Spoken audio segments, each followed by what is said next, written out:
which places one group of people on a different class system than others.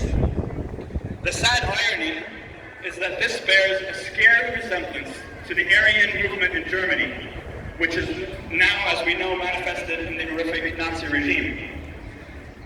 The similarities are that they are both founded on supremacy.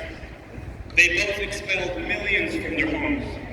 They put racial groups in ghettos and camps, used dehumanizing language for undesirables, and enforced collective punishment. Instead of gas chambers, we now have carpet bombs and white phosphorus. But that person would then go, doesn't that make it a religious issue then?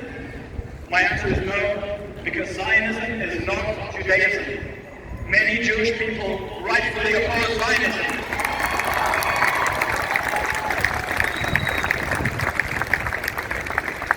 To be anti-Zionist does not mean being anti-Semitic. I took part in the 2018 Ship to Gaza mission as part of the New Zealand representative of the Freedom Flotilla Coalition. It happens every 2 years if we can.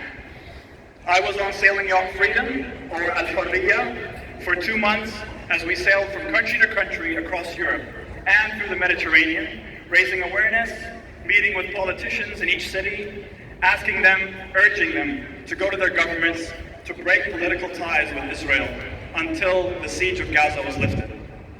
It was a wonderful and eye-opening experience, and I was overwhelmed by the support we received. The point being here is the leader of that mission in 2018, the manager, was Zohar, a strong Jewish woman and a personal hero of mine. Recently, many of my Jewish friends have reached out to me to show their support. All over the world, political activists, renowned Jewish authors such as Noam Chomsky and Dr. Noble Finkelstein, they openly oppose the Zionist regime and call the Israel state a far right-wing colonialist apartheid regime that was implanted in Palestine by the British in the 1948, and who have been implementing the oppression, dehumanization, and attempted eradication of the Palestinians out of their homelands, be they Muslim or Christian, for the last 75 years. Once the above is understood, then the person might ask me, but what about Hamas? Isn't Hamas a terrorist organization? Don't you condemn what they've done? My answer, of course, the killing of innocent civilians is inexcusable. But by that argument, the Israeli military must also be condemned and held accountable for what they've been doing at an exponentially greater scale for decades.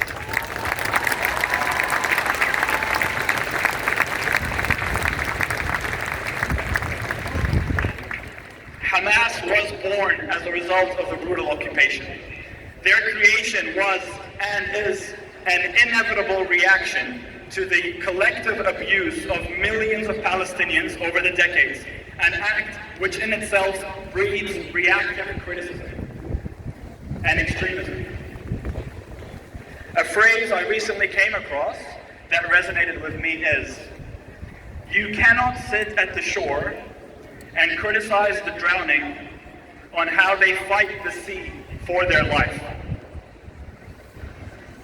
Outside of Gaza, since October 7th, Israel has killed over 75 Palestinians, injured over 1,000, and illegally detained 750 in the occupied West Bank, where Hamas has no presence. This is ethnic cleansing plain and simple.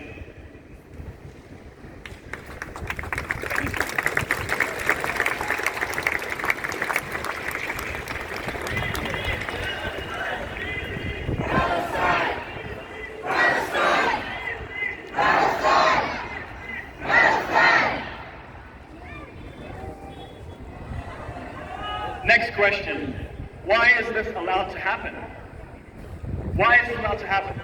75 years and still going. Why isn't the West stopping this? The simple answer is, it's good for business. For the US and other Western countries, war is money. The weapons manufacturing companies within these countries profit from these atrocities. And they've been doing so for decades. The narrative is simple and has been repeated time and time again.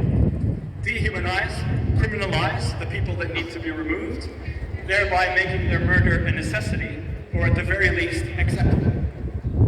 In the Iraq, the US invaded under the banner of defeating ISIS, as they had weapons of mass destruction. 1 million innocent civilians were killed. The country was brought to its knees, and we are yet to see one such weapon. Korea, Vietnam, Libya, Yemen, Syria, the list goes on. Same narrative, same war crimes, same tragic loss of human life. There is also the bonus of pillaging all the natural resources once the killing is done. This destructive system, called the military-industrial complex, and the people running it, are also heavily intertwined in Western politics and mainstream media. They are all reading from the same script. Second last question. What can we do? What can we do? And the answer is simple. End the military occupation. Give Palestinians their human rights.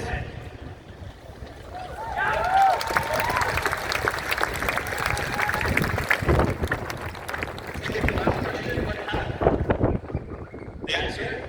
Don't be silent. Don't be complicit. Your silence is deafening. If your country is allied with Israel, then your government is indirectly funding and supporting the genocide with your tax money. Demand your government breaks ties with Israel. Vote for that government. Labour and National here in New Zealand are two sides of the same coin in this scenario.